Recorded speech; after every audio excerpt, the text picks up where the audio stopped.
pero espero de verdad que esta cosa no se trabe otra vez, porque si no voy a llorar, se los juro.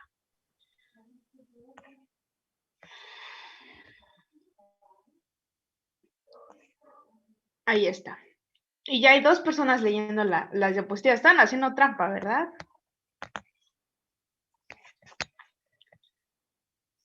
Bien. Voy a moverlas así nada más porque me da miedo que se trabe todo si lo hago pantalla completa. Entonces, hablando de las consideraciones, hablamos de las consideraciones del ambiente, las cuales eran los viajes recientes, el contacto con animales, la estación del año, etcétera. Pero hablando de las consideraciones del paciente, pues hablamos todo esto que tiene el paciente, que puede ser, que puede cambiarse o no, y que lo va a condicionar al desarrollo de encefalitis. Por ejemplo, la ocupación o las actividades recreativas, la alimentación, las prácticas sexuales, si vemos que son prácticas sexuales de riesgo, el uso de drogas, sobre todo drogas por vía intravenosa, y en general el estado de salud. Habíamos mencionado también las vacunaciones, por ejemplo, ahora que hay una vacuna para el virus de varicela zoster, entonces, pues eso eliminaría ese agente causal como agente causal de la encefalitis, ¿no? Entonces, todos estos antecedentes son importantes para hacer un diagnóstico adecuado. Bien. Sí, me escuchan todavía, ¿verdad? Es que me da miedo que me dejen de escuchar. Bien. Ahora, en la encefalitis por virus, hablando de la causa más común, pues es el herpes virus simple de tipo 1. ¿En quiénes? En los niños y en mayores de 50 años. Niños, estoy hablando de 3 años en adelante. Y el herpes simple tipo 2 es el más frecuente en neonatos. ¿Por qué creen que sea así? ¿Por qué herpes simple tipo 1 en niños y herpes simple tipo 2 en neonatos?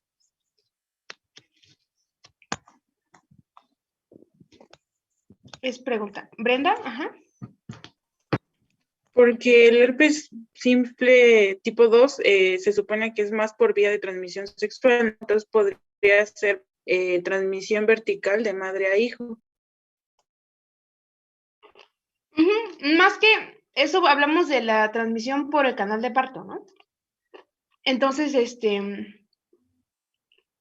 sí, por eso se presenta de esa manera. Por Dios, aquí está.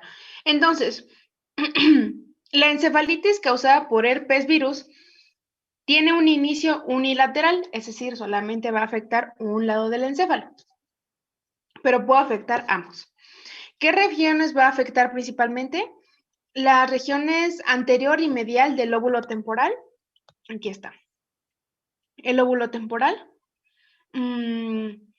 La región inferior del frontal, que bueno, se vería de una vista distinta, ¿no? En este corte sagital, no se ve. Que bueno, que ni siquiera es un corte, ¿no? Es nada más como una vista lateral.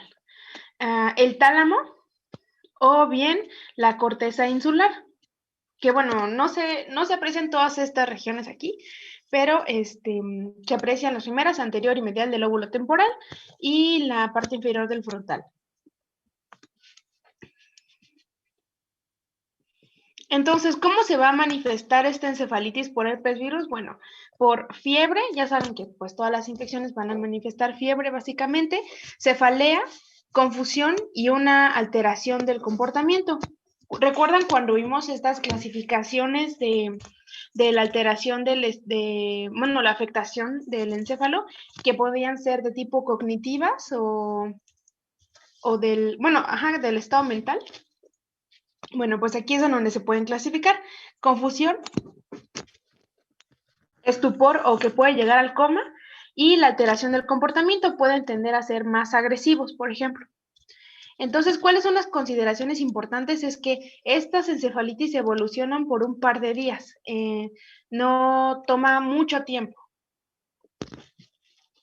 Y 1/3 de los pacientes que no reciben atención oportuna terminan en un estado comatoso. Recuerda que vimos que estaba que pueden estar como somnolientos, estuporosos y luego comatosos. Tiene un 15% de mortalidad, es decir, es relativamente alta. Y muchos pacientes, sobre todo aquellos que son atendidos de manera tardía, pueden terminar con secuelas importantes como la epilepsia o un déficit neuropsiquiátrico de largo plazo. Algunos terminan con trastornos. Con déficit neuropsiquiátrico nos referimos como, por ejemplo, a estos déficits que hay en cuanto a cómo funcionan los neurotransmisores, ya sea excitadores o inhibidores, y que van a condicionar al desarrollo de una patología.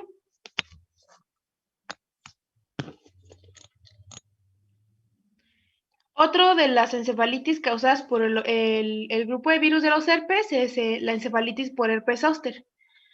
En esta encefalitis, a ver si lo hago aquí, oh por Dios, quiero hacerla más grande. Ahí está. En la encefalitis por herpes zóster, se puede desarrollar después del cuadro de la varicela. De los grupos es el segundo causal, a excepción que haya sido un paciente vacunado, obviamente, pero estos pacientes vacunados normalmente están en otros países. Bueno, aquí en México sí hay pacientes vacunados, pero no es tan común. Bien, entonces, una vez que se desarrolla el cuadro de varicela, recuerdan que primero cursa con un síndrome pseudogripal y luego tiene la aparición de las máculas, bueno, de las vesículas, máculas, vesículas, pústulas que van evolucionando, y una semana después de este rash va a aparecer, en algunos casos, la encefalitis, que se manifiesta por ataxia cerebelosa. Estoy segura de que ya vieron con la doctora Betty esto de la ataxia,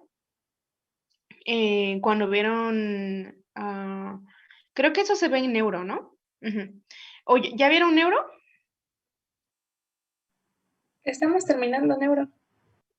Bueno, pues entonces ya vieron lo de la ataxia, la afectación de las zonas de Brodmann, afasia bueno, los dos tipos de afasia de Broca, afasia de Wernicke.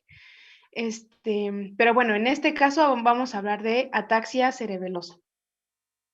¿Qué es o sea, la afectación del cerebelo es como caminar. Bueno, creo que ahorita les voy a pasar un video de cómo es la ataxia cerebelosa. Y bien, entonces, eso es en pacientes pediátricos. Y en pacientes adultos se puede presentar como una reactivación viral. Recuerdan que estos virus de los herpes pues tienden a la latencia. Y esta latencia va a resurgir como infección, como una reactivación viral a partir de un estado de inmunocompromiso. ¿Qué estado de inmunocompromiso? Ya lo hemos hablado un montón de veces. Puede ser el síndrome de inmunodeficiencia adquirida, puede ser una inmunosupresión para recibir trasplantes, puede ser que se esté recibiendo un tratamiento de quimioterapias, un tratamiento inadecuado con esteroides, bueno, hay varios, pero esos son los primordiales. Incluso también se considera que el estado, ¿cómo decirlo? Los pacientes que están en un estrés constante o un estrés excesivo, y no hablo del estrés del trabajo, sino estoy hablando de aquellos pacientes que están en una unidad de cuidados intensivos, el estrés al que está sometido el cuerpo, o sea, el organismo es tan elevado que puede inmunocomprometerlos y los condiciona a reactivaciones virales. ¿Cómo se va a manifestar? Bueno, de la misma manera, con alteración del estado mental y neuropatías craneales. Entonces, no sé si ya en el laboratorio de fisio vieron como la valoración de los pares craneales.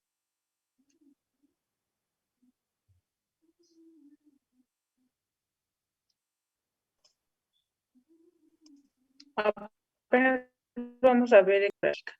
¿Apenas? Ok. ¿Por qué siento que vamos muy lento? Bueno, no importa. Entonces, Alteraciones craneales, ya.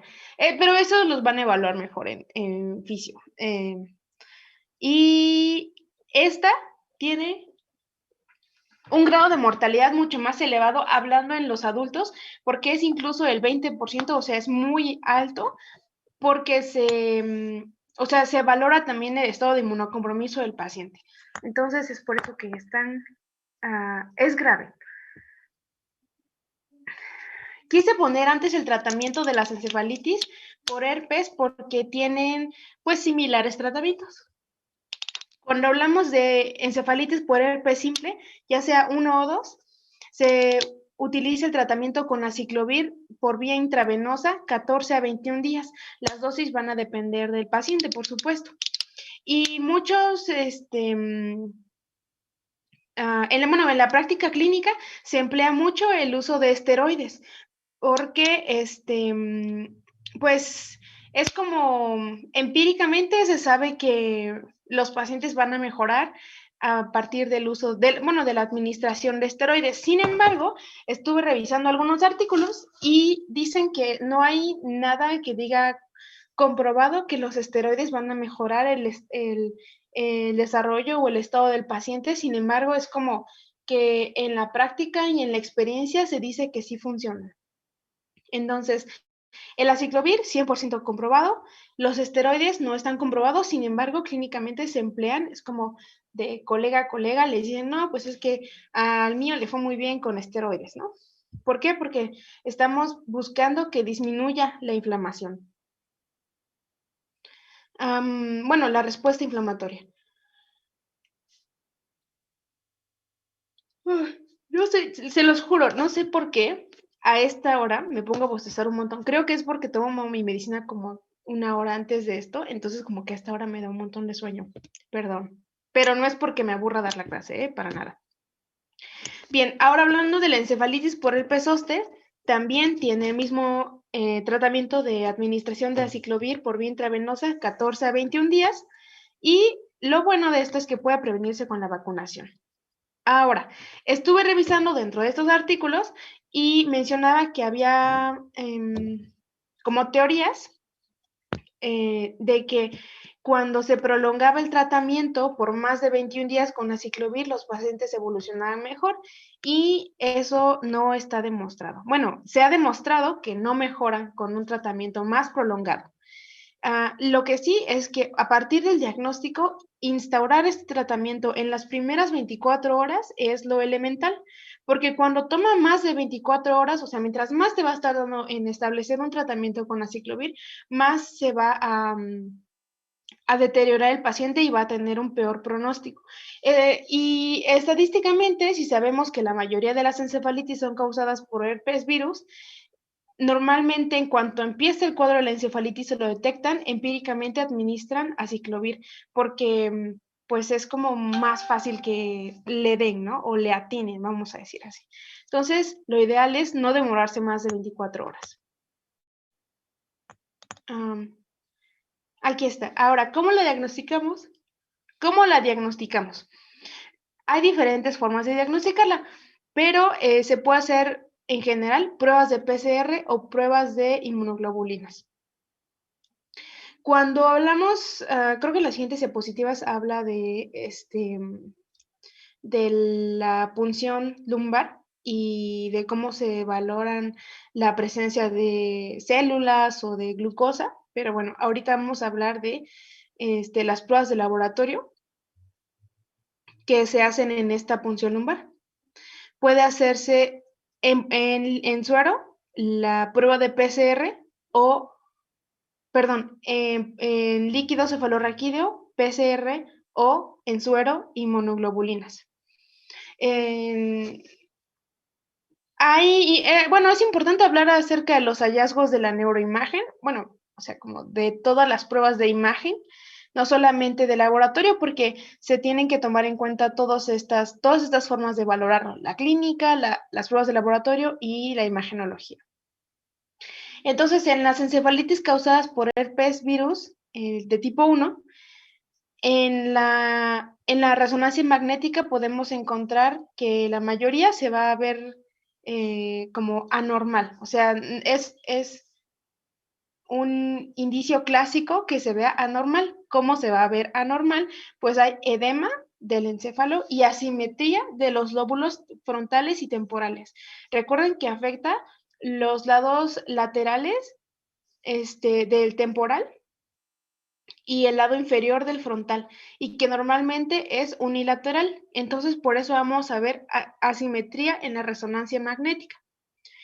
Cuando es causada por el virus de varicela zoster, este es lo opuesto. La mayoría de las imágenes por resonancia magnética son normales. Y en algún caso puede haber lesiones cerebelosas, pero eso es cuando se manifiesta clínicamente como ataxia. ¿Se acuerdan que lo mencionamos? Entonces, herpes simple tipo 1, asimetría, varicela zoster se ven normal y hay lesiones cerebelosas.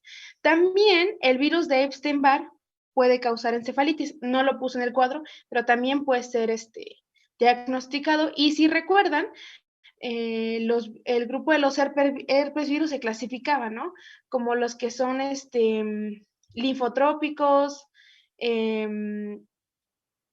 linfoproliferativos, citomegálicos. ¿Y cuál era el otro? ¿Alguien me acuerda? Que son alfa, beta y gamma. ¿Se acuerdan? Ajá. Ok, bueno, entonces, ajá, neuroinvasivos. Bien, entonces el virus de Epstein-Barr, recordemos que es un linfoproliferativo. Por lo tanto, en las pruebas en suero, bueno, en sangre, se van a observar también linfocitos atípicos. Se puede hacer pruebas de PCR o presencia de inmunoglobulinas tanto G como M. Y en la neuroimagen las lesiones son no características y hay anormalidades en la materia blanca. Todo esto de neuroimagen, yo sé que ahorita es difícil para nosotros porque pues no tenemos mucha experiencia ni en la imagen ni en la neurología, ¿no? Pero es importante solamente mencionar el edema, la asimetría y las lesiones cerebelosas. ¿Alguien tiene una pregunta hasta ahora?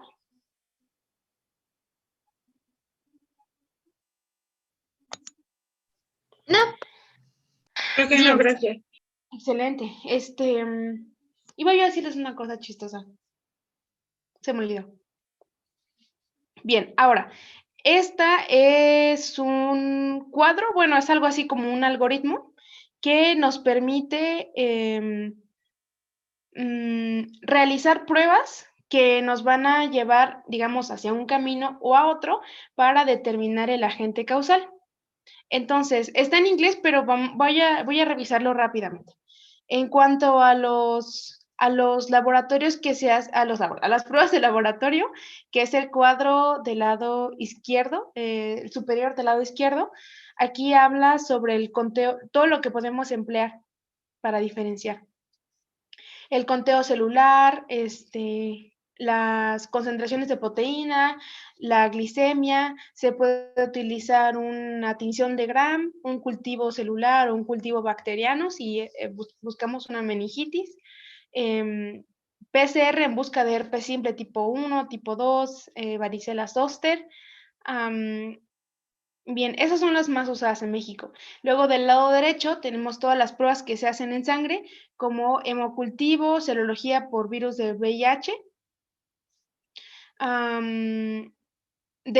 El cuadro izquierdo del lado abajo, una radiografía de tórax, una resonancia magnética con y sin contraste, eso lo van a ver mejor en imagen.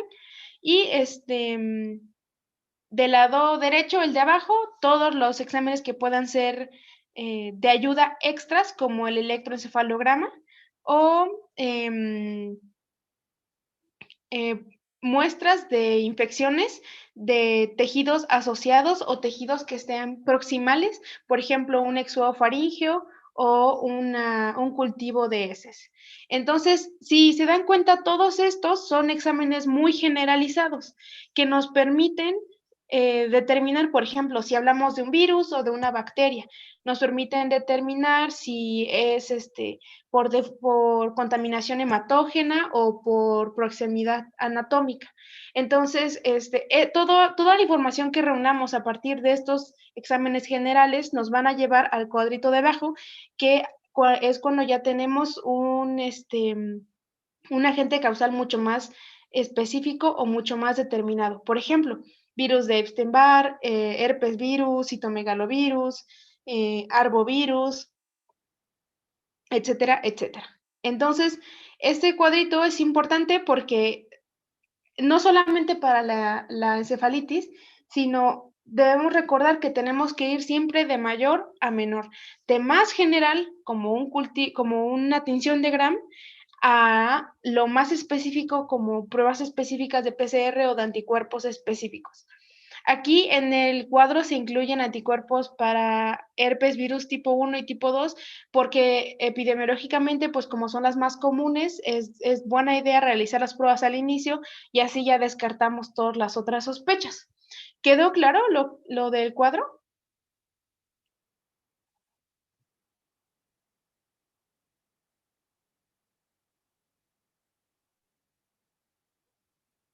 Ajá. Sí, sí, Ok. Dalia, gracias. Ok, dígame, yo sé que yo también, igual cuando mis doctores preguntan como quedó claro, o sea, yo no digo nada porque digo, ¿qué tal si alguien más va a decir algo? Y no quiero como que yo sea la que dice que no y al final resulta que sí. Pero prefiero que alguien me diga como, no, Dalia, entendimos todo. ah, y ya después que alguien mande mensajito si quiere, porque siento muy raro. Bien, entonces, en cuanto al tratamiento general de las encefalitis virales, recuerden que les dije que primero se inicia el tratamiento con aciclovir. ¿Por qué? Porque epidemiológicamente pues es más probable que sea el causante de un herpes virus. Si hay sospecha de meningoencefalitis bacteriana, o sea, meningitis más encefalitis, que ahí ya es una sobreinfección bacteriana, es buena idea añadir vancomicina y una cefalosporina de tercera generación. ¿Alguien puede mencionar un ejemplo de una cefalosporina de tercera generación? La ceftriaxona. ¿Brenda? Iba a decir ceftriaxona, pero creo que Ceftriaxona, ceftazidima y Cefotaxime. cefotaxima. Entonces recuerdan que estas tienen la capacidad de atravesar la barrera hematoencefálica. Entonces, pues son buenas en el uso de la meningitis. Estos pacientes todos deben llevar un manejo de soporte. ¿A qué nos referimos con un manejo de soporte? Bueno, disminución del edema, prevención de las complicaciones e infecciones sobreagregadas. Después de llevar su tratamiento, requieren de rehabilitación física o cognitiva. ¿Por qué? Porque puede ser que, así como vimos las lesiones cerebelosas, puede ser que después necesiten apoyo para recobrar como una marcha adecuada, por ejemplo, o unos movimientos más adecuados, movimientos finos, vamos a llamarla así, que ya lo vieron en neuro.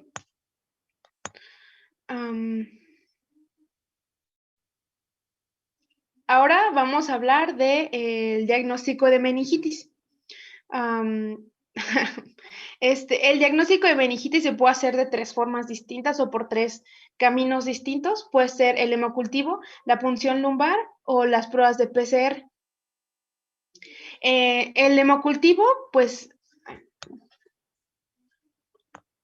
el hemocultivo se realiza buscando el agente causal. Eso ya lo sabemos. Y nos permite dar un tratamiento empírico. Debe ser el primer estudio que se realiza porque ya recuerden que vamos de lo general a lo específico. Después se puede realizar una punción lumbar en la que lo interesante de las punciones lumbares es que nos permiten saber cómo qué es, cómo decirlo, como qué es lo que se está consumiendo en el líquido cefalorraquídeo. Por ejemplo, en la meningitis, hablando de la meningitis bacteriana, los leucocitos van a estar elevados. Y lo importante es que hay una disminución de la cantidad de glucosa del líquido cefalorraquídeo. Las proteínas van a estar en mayor concentración y se puede hacer un cultivo y tinción de este líquido cefalorraquídeo y obviamente vamos a tener resultados positivos a alguna bacteria asociada a meningitis. ¿Por qué hay disminución de la glucosa? Bueno, porque ¿de qué se alimentan las bacterias? De glucosa. Entonces, hay una disminución de la concentración normal. Si se hiciera una punción lumbar en un paciente con encefalitis, la glucosa seguramente tendría valores normales, porque no se está consumiendo. Por último, la prueba de PCR ya sabemos de lo más específico y nosotros podemos, bueno, ¿alguien sabe exactamente cómo funciona una prueba de PCR? O sea, no tanto el proceso, sino cómo se pide una prueba de PCR.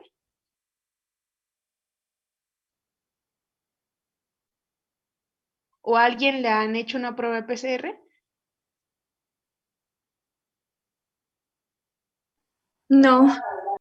¿No? Ok, bueno, a mí también me hicieron una prueba de PCR. Cuando nosotros pedimos una prueba de PCR, no nada más decimos, sí, hazte un PCR, pero PCR buscando qué? Porque lo que hace la reacción en cadena de polimerasa es que va a generar muchísimas copias de un fragmento que estemos buscando.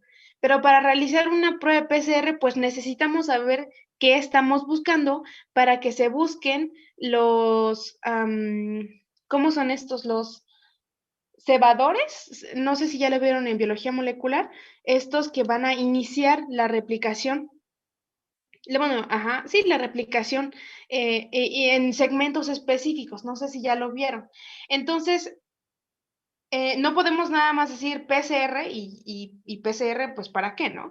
Entonces, una vez que tenemos una sospecha clínica bien establecida, podemos realizar una prueba de PCR. Por ejemplo, PCR para SARS-CoV-2. Ah, bueno, entonces quien hace la prueba dice, entonces de este ADN que me dieron, voy a tomar los cebadores, voy a tomar aparte los cebadores que necesito para este fragmento, lo voy a amplificar y entonces voy a tener mi resultado positivo o negativo. ¿Ya? Después, yo creo que ya lo vieron, ¿ya vieron eso en biología molecular? Sí, ya lo vimos. ¿Ya? Ya que también nos explicaban lo de las secuencias repetidas en tándem para la prueba de paternidad y eso. Exacto. Y repetidas en tándem significa que está repetido un montón de veces, ¿no? Bueno, pues así funciona. Entonces, ok, hasta ahorita las pruebas de PCR son costosas, pero yo creo que para lo que ofrecen es una buena prueba y sí vale la pena hacerla en casos en los que no tengamos o que queramos confirmar específicamente. También se pueden hacer otras pruebas de imagen, como las que había yo mencionado, como la tomografía computarizada o la resonancia magnética. Y ya.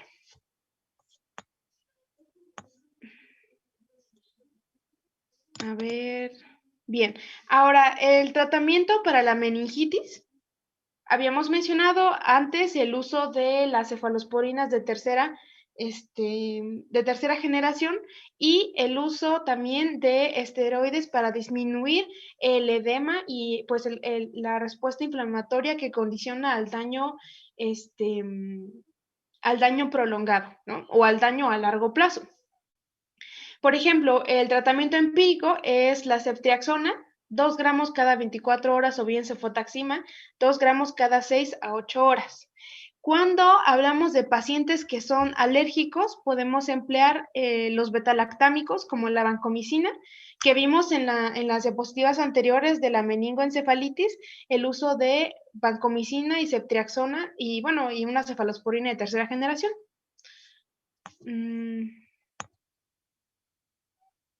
Y me parece que es todo.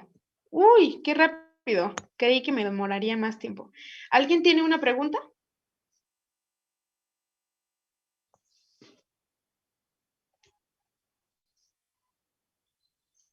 Ok. Creo que no, gracias. La dexametasona son los esteroides que dijiste que bien se podrían usar, ¿verdad? Sí, sí, los esteroides es por ejemplo, la dexametasona, la prednisolona, metilprednisolona, este, betametasona. ah, Esos son los principales que se emplean. Entonces, hay diferentes formas de administrar esteroides dependiendo de la rama. Por ejemplo, los reumatólogos las administran distinto, los internistas las administran distinto, porque estamos hablando de patologías distintas. Pero aquí lo que se busca es disminuir la inflamación, bueno, la respuesta inflamatoria para poder disminuir el daño que se podría efectuar o que podría resultar. Creo que ya mero va a acabar esto. Entonces, si no tienen ninguna otra pregunta, quería preguntarles si la forma en la que yo estoy trabajando ahora les parece adecuada o si les parece como aburrida o algo así, porque pues siempre podemos estar mejorando. Entonces, si tienen cualquier comentario, me lo pueden hacer llegar a mí, se lo pueden decir a Lili, o si prefieren, podemos hacer una encuesta anónima de Google y se las mando y lo responden y ya me hacen sus sugerencias y todo eso. Y prepárense para el viernes. El viernes los voy a ver por la tarde para hacer este rally. Ya conseguí uno de estos programas que tienen los puntajes y todo. Pueden hacerla de espectadores, traigan sus palomitas y todo. Y ya. ¿Alguien tiene un comentario o alguna pregunta? Entonces el jueves no nos verías hasta el viernes, que va a ser el rally. Ajá, viernes. Jueves no los vería yo porque la verdad es que tengo examen de cardio el viernes, y estoy un poco al límite. Entonces, por eso los voy a ver viernes en la tarde a las 5, no, a las 5, ¿no? Como veces anteriores, para la primer sesión, y seguramente la siguiente la llevaremos a cabo lunes o martes. Ujú. Yo tengo una pregunta. ¿Qué Sí, equipos dime. pasarían el viernes? ¿Cómo están en el orden del grupo o o cómo va a ser? Eso es un sorteo, es para que estudien todos. Eso es un sorteo. Los equipos de todos se van a poner en la ruletita en cuanto comience la sesión del viernes, y ya vamos a sacar los primeros que van a participar, y luego ya pues los que sobren van a participar en la siguiente sesión. Gracias. Sí, de nada. Todo va a ser casos clínicos o también van a venir como preguntas del tema en general. Yo creo que también voy a poner preguntas del tema en general y ya, o sea, el tema en general, por ejemplo, 100, 200 puntos, así, y ya como de más puntos los casos clínicos. Ujú. Va. Gracias, Dalia. Sí, de nada. Entonces, si consulto una fuente extra, les puedo pasar, les paso las imágenes o lo que sea de los algoritmos que estemos usando, como de diagnóstico y tratamiento y todo eso, ¿vale? Para que no sea, ¿cómo se llama? Para que no sea como demasiado difícil. Ujú. Dalia no incluirá el tema de herpes, ¿verdad? No viene el tema de herpes. Son solamente infecciones de vías urinarias, gastrointestinales, respiratorias